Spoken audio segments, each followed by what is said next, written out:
Sāpes mēdz būt, varbūt vienā krūtī, varbūt abās krūtīs. Sievietēm dažādos vecumos, sākot jau ar pubertātes vecumu, pēc jau 50, pēc 60 gadiem, klasiski fertīlā periodā, kamēr sievietēm mēnešreiz cikla otrajā pusē, kad dziedzeraudi ir hormonāli aktivēti un viņi ir palielināti, piebrieduši. Tas ir normāli, ja šajā brīdī pirms mēnešreizēm var būt diskomforts vai sāpes vienā vai abās krūtīs.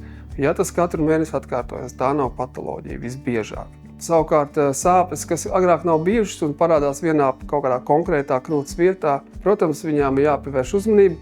Tas ir labs iemesls konsultācijai, labs iemesls sonogrāfijas veikšanai, bet visbiežāk mēs neatrodam nekādu pat redzamu kaut kādu izmaiņu, kādēļ šīs sāpes ir.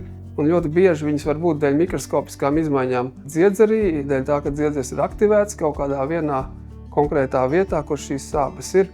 Viņas var būt arī nesaistītas ar mēnešreizēm. Nereti rodās sabiezējumi krūtīs, un viņi var būt sāpīgi vai nesāpīgi, sākoties mēnešreizēm un atkal nākošā cikla laikā. Sabiezējums uzreiz nav jāuztver kā ļoti bīstams izmaiņas. Protams, nedaudz retos gadījumos var būt šīs izmaiņas saistībā ar ļaundabīgām izmaiņām, bet tas ir samērā tomēr retāk.